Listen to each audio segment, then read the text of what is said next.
Assalamualaikum warahmatullahi wabarakatuh. Sahabat semuanya, bertemu kembali dengan channel pendidikan Diskusi Hukum. Di video kali ini, saya akan membahas tema tentang KDRT atau kekerasan dalam rumah tangga. Di sini akan dibahas tentang poin-poin penting dan penjelasan dari Undang-Undang Nomor 23 Tahun 2004 tentang penghapusan kekerasan dalam rumah tangga. Oke, kita simak ya.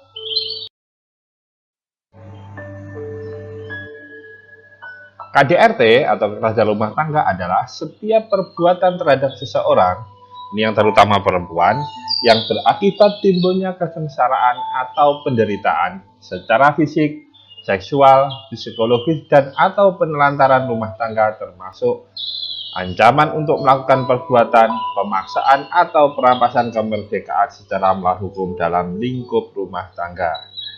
Ini adalah penjelasan di dalam Undang-Undang Nomor 23 Tahun 2004. Tapi sebelum membahas lebih lanjut ya, jangan lupa ya, subscribe.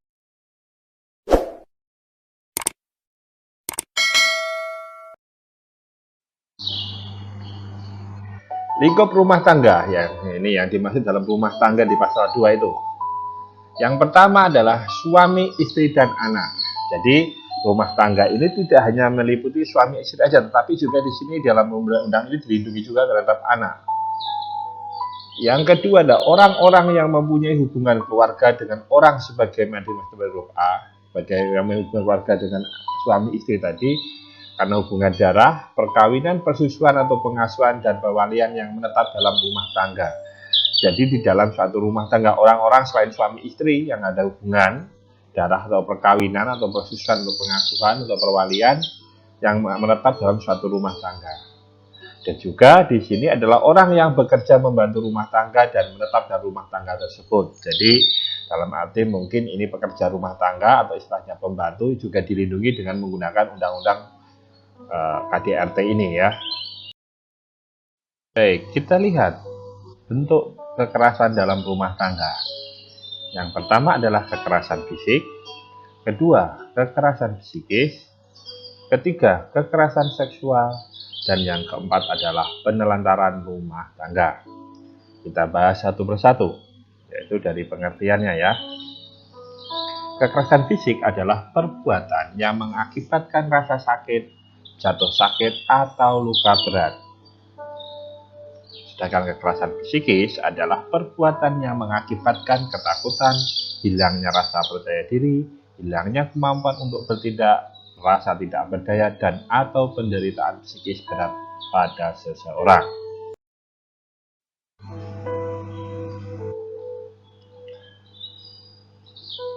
Kekerasan seksual meliputi perbuatan pemaksaan hubungan seksual yang dilakukan terhadap orang yang menetap dalam lingkup rumah tangga tersebut. Pemaksaan hubungan seksual terhadap salah seorang dalam lingkup rumah tangganya dengan orang lain untuk tujuan komersial dan atau tujuan tertentu. Sedangkan penelantaran rumah tangga adalah pengabaian tentang kewajiban memberikan kehidupan, perawatan, atau pemeliharaan, termasuk juga terhadap orang yang mengakibatkan ketergantungan ekonomi dengan cara membatasi dan atau melarang untuk bekerja yang layak di dalam atau di luar rumah sehingga korban berada di bawah kendali. Kita lihat apa hak-hak korban kekerasan dalam rumah tangga. Yang pertama yaitu perlindungan dari pihak keluarga, kepolisian, kejaksaan, pengadilan, advokat, lembaga sosial, atau pihak lainnya, baik sementara maupun berdasarkan penetapan perintah perlindungan dari pengadilan. Yang kedua yaitu pelayanan kesehatan sesuai dengan kebutuhan medis. Yang ketiga, penanganan secara khusus berkaitan dengan kerahasiaan korban. Keempat, pendampingan oleh pekerja sosial dan bantuan hukum pada setiap tingkat proses pemeriksaan sesuai dengan ketentuan peraturan perundang-undangan. Dan yang kelima adalah pelayanan bimbingan rohani. Itu adalah hak-hak korban KDRT. Kita bahas terkait dengan perlindungan korban KDRT. Dalam waktu 1 kali 24 jam sejak mengetahui atau menerima laporan KDRT, kepolisian wajib segera memberikan perlindungan sementara pada korban. Dan ini paling lama selama 7 hari sejak korban diterima atau ditangani. Dalam waktu 1 kali 24 jam sejak pemberian perlindungan, kepolisian wajib meminta surat penetapan perintah perlindungan dari pengadilan. Dalam memberikan perlindungan sementara, kepolisian dapat bekerja sama dengan tenaga kesehatan, pekerja sosial, relawan pendamping, dan atau pembimbing rohani untuk mendampingi korban. Tentu untuk proses perlindungan ini tentu juga ini adalah permintaan dari korban. Kepolisian wajib memberikan keterangan hak korban untuk mendapat pelayanan dan pendampingan. Karena ini adalah hak, juga memberikan kewajiban kepada polisi untuk memberitahu kepada korban terkait dengan pelayanan dan pendampingan ini.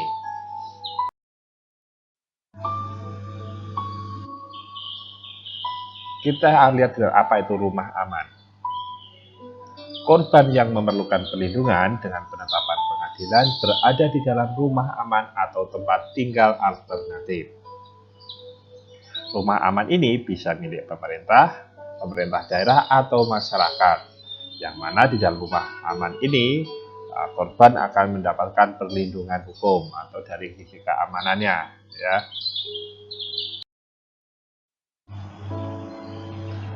Pendampingan korban, kita lihat dari pasal 23 ya. Relawan pendamping menyampaikan korban dapat didampingi pendamping dari tingkat penyidik, penuntutan atau pemeriksaan pengadilan dengan membimbing korban untuk secara objektif dan lengkap memaparkan KDRT yang dialaminya. Jadi pendamping ini untuk mendampingi korban dalam proses persidangan agar korban mampu secara objektif dan lengkap memaparkan kejadian-kejadian yang dialami sehingga dia menjadi korban kekerasan dalam rumah tangga. Pendamping mendengarkan secara empati segala tuturan korban sehingga korban merasa aman didampingi oleh pendamping dan memberikan dengan aktif penguatan secara psikologis fisik kepada korban. Kita lihat pendampingan korban oleh advokat. Di sini ternyata advokat juga dapat mendampingi korban kekerasan dalam rumah tangga.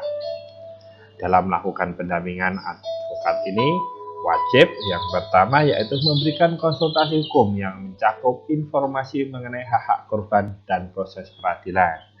Jadi hak-hak korban itu apa saja, termasuk mendapatkan tadi ya perlindungan atau dalam rumah aman tadi, dan juga nanti menyampaikan bagaimana proses peradilan. Yang kedua, mendampingi korban di tingkat penyidikan, penuntutan, dan pemeriksaan dalam sidang pengadilan, dan membantu korban untuk secara lengkap memaparkan KDRT yang dialaminya. Sama halnya seperti pendamping yang biasa tadi ya. Dalam persidangan dia juga untuk membantu untuk memaparkan kejadian tindak pidananya. Dan yang terakhir adalah melakukan koordinasi dengan sesama penegak hukum, relawan pendamping, dan pekerja sosial agar proses peradilan berjalan sebagaimana mestinya. Itu adalah peran advokat ketika mendampingi korban kekerasan dalam rumah tangga. Kita lihat bagaimana tentang pelaporan tindak pidana. Pelaporan tindak pidana KDRT ini dilakukan oleh korban atau korban dapat memberikan kuasa kepada keluarga atau orang lain. Jadi di sini korban dapat memberikan kuasa pada orang lain yang untuk melaporkan tindak pidana. Dalam hal korban adalah seorang anak, laporan dapat dilakukan oleh orang tua, wali, pengasuh, atau anak yang bersangkutan. Ya, ini. Jadi untuk korbannya anak-anak ya. Dan kita lihat bahwa tempat melaporkan ini adalah bisa di kepolisian di tempat korban berada maupun di tempat kejadian perkaranya.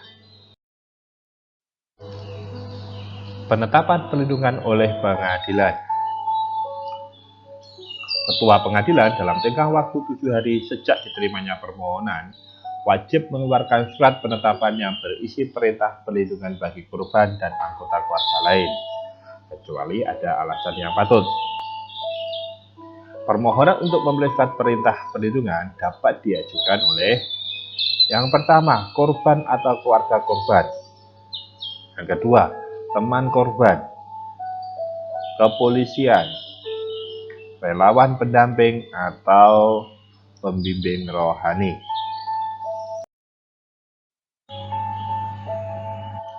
Cara mengajukan perlindungan oleh pengadilan tadi ya, yaitu permohonan perintah perlindungan disampaikan dalam bentuk lisan atau tulisan. Jika diajukan secara lisan, panitera pengadilan negeri setempat wajib mencatat permohonan tersebut. Jadi dibuatkan catatan oleh panitera pengadilan. Dalam hal permohonan perintah perlindungan diajukan oleh keluarga, teman korban, kepolisian, relawan pendamping, atau pembimbing rohani, maka korban harus memberikan persetujuannya. Namun dalam hal tertentu dapat diajukan tanpa persetujuan korban.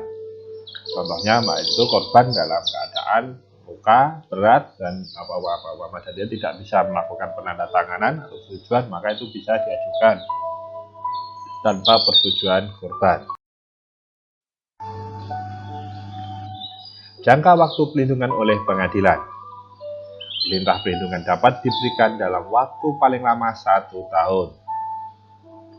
Perintah perlindungan dapat diperpanjang atas penetapan pengadilan dan permohonan perpanjangan perintah perlindungan ini diajukan 7 hari sebelum berakhir masa berlakunya.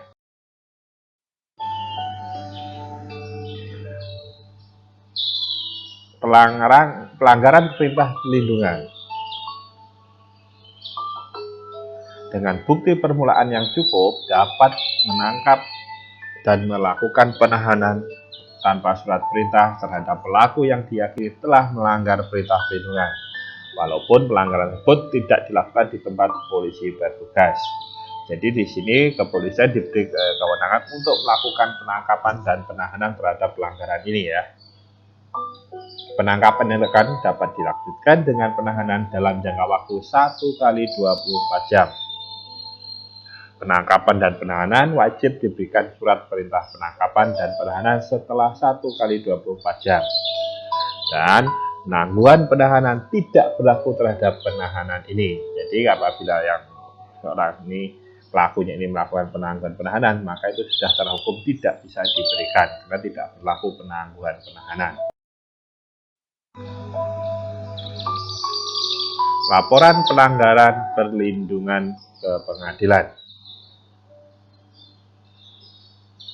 Korban, kepolisian atau relawan pendamping dapat mengajukan laporan tertulis tentang adanya dugaan pelanggaran terhadap perintah perlindungan. Pelaku diperintahkan menghadap ke pengadilan dalam waktu 3 kali 24 jam guna dilakukan pemeriksaan oleh pengadilan di tempat pelaku pernah tinggal bersama korban pada waktu pelanggaran diduga terjadi. Apabila pelaku telah melanggar perintah perlindungan dan diduga akan melakukan pelanggaran lebih lanjut, maka pengadilan dapat mewajibkan pelaku untuk membuat pernyataan tertulis yang isinya berupa kesanggupan untuk mematuhi perintah perlindungan. Jika tidak mengindahkan surat kesanggupan, pengadilan dapat menahan pelaku selama 30 hari.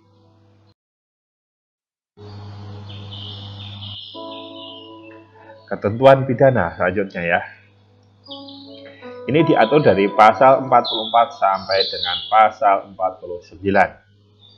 Di dalam ketentuan pidana ini ada yang merupakan kategori delik aduan. Artinya, jika tidak ada laporan dari korban, maka tidak akan diproses, yaitu jenisnya tidak pidana kekerasan fisik dan psikis yang tidak menimbulkan penyakit atau halangan untuk menjalankan pekerjaan, jabatan, atau mata pencaharian atau kegiatan sehari-hari. Ini diatur dalam pasal 44 ayat 4 dan pasal 45 ayat 2. Selanjutnya yaitu tindak pidana pemaksaan hubungan seksual yang dilakukan suami terhadap istri atau sebaliknya sebagaimana pasal 46. Ketentuan pidana kekerasan fisik dalam rumah tangga, yaitu di sini dalam pasal 44 ya. Ayat 1 yaitu kekerasan fisik dalam rumah tangga diancam dengan pidana penjara paling lama 5 tahun atau denda paling banyak 15 juta rupiah. Ayat 2, jika kekerasan fisik mengakibatkan korban mendapat jatuh sakit atau luka berat, dipidana dengan pidana penjara paling lama 10 tahun atau denda paling banyak 30 juta rupiah. Dengan ayat 3, jika mengakibatkan matinya korban, dipidana dengan pidana penjara paling lama 15 tahun atau denda paling banyak 45 juta rupiah. Dan ayat 4 adalah delik aduan, pidana paling lama adalah 4 bulan atau denda paling banyak 5 juta rupiah. Ketentuan pidana kekerasan psikis dalam pasal 45, yaitu ayat 1, kekerasan psikis dan rumah tangga diancam dengan pidana penjara paling lama 3 tahun atau denda paling banyak 9 juta rupiah. Dan di ayat 2 adalah delik aduan, pidananya paling lama adalah 4 bulan atau denda paling banyak 3 juta rupiah. Ketentuan pidana kekerasan seksual dalam pasal 46 sampai dengan pasal 48. Pasal 46, kekerasan seksual dalam lingkup rumah tangga dipidana dengan pidana penjara paling lama 12 tahun atau denda paling banyak 36 juta rupiah. Jika dilakukan terhadap suami atau istri merupakan delik aduan. Di pasal 47, memaksa orang yang menetap dalam rumah tangga melakukan hubungan seksual sebagai maksud untuk tujuan komersial atau tujuan tertentu dipidana dengan pidana paling singkat 4 tahun dan pidana penjara selama 15 tahun paling lama ya. Dan denda paling sedikit ada 12 juta rupiah dan denda paling banyak 300 juta rupiah. Ketentuan pidana pasal 48 yaitu mengatur tentang pemberatan tindak pidana dari pasal 46 dan 47 Undang-Undang KDRT. Unsur pemberatannya adalah jika perbuatan mengakibatkan korban mendapat luka yang tidak memberi harapan akan sembuh sama sekali, atau mengalami gangguan daya pikir atau kejiwaan sekurang-kurangnya selama 4 minggu terus-menerus atau 1 tahun tidak berturut-turut. Jadi sampai 1 tahun, tapi ini ada kegangguan jiwanya. Ini adalah unsur pemberatan dari pasal 46 dan 47 terkait dengan kekerasan seksual tadi. Atau gugurnya atau matinya janin dalam kandungan, atau mengakibatkan tidak berfungsinya alat reproduksi. Di sini mengakibatkan ancaman pidananya adalah menjadi paling singkat 5 tahun dan pidana penjara paling lama 20 tahun atau denda paling sedikit 25 juta dan denda paling banyak sebesar 500 juta rupiah. Ketentuan pidana tentang penelantaran rumah tangga dalam pasal 49. Orang yang menelantarkan orang dalam lingkup rumah tangganya, padahal menurut hukum yang berlaku bagi atau karena persetujuan atau perjanjian, ia wajib berikan kehidupan, perawatan, atau pendidikan kepada orang tersebut. Ya, ini contoh seorang suami yang menelantarkan istri dan anak-anaknya ya. Benar juga berlaku bagi setiap orang yang mengakibatkan ketergantungan ekonomi dengan cara membatasi atau melarang untuk bekerja yang layak di dalam atau di luar rumah sehingga korban berada di bawah kendali orang tersebut. Ini apabila dilarang untuk bekerja, ini juga sama juga ya. Nah, ancaman pidana penjara paling lama adalah 3 tahun dan denda paling banyak 15 juta rupiah. Kita lihat di sini ada namanya pidana tambahan dalam pasal 50, yaitu hakim dapat menjatuhkan pidana tambahan kepada terdakwa yaitu sebagai berikut, yaitu pembatasan gerak pelaku bagi yang bertujuan untuk menjauhkan pelaku dari korban dalam jarak dan waktu tertentu maupun pembatasan hak-hak tertentu dari pelaku. Contohnya, apabila pelaku suami istri ini melakukan kekerasan sehingga di situ dijauhkan, yaitu tidak boleh mendekat dalam radius selama 50 meter umpama begitu, atau diberikan haknya untuk tidak boleh bertemu dengan istrinya atau anaknya. Selain itu ada penetapan pelaku mengikuti program konseling di bawah pengawasan lembaga tertentu, jadi diminta untuk konseling sehingga dia tidak melakukan kekerasan gitu. Ada kekhususan dalam pemeriksaan persidangan yaitu dalam pasal 55, yaitu sebagai salah satu alat bukti yang sah, keterangan seorang saksi korban saja sudah cukup untuk membuktikan bahwa terdakwa bersalah. apabila disertai dengan suatu alat bukti yang sah lainnya.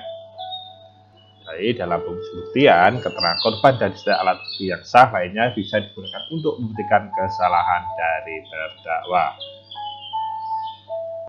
Terima kasih sudah menonton video ini. Jika ada pertanyaan, silakan disampaikan di kolom komentar.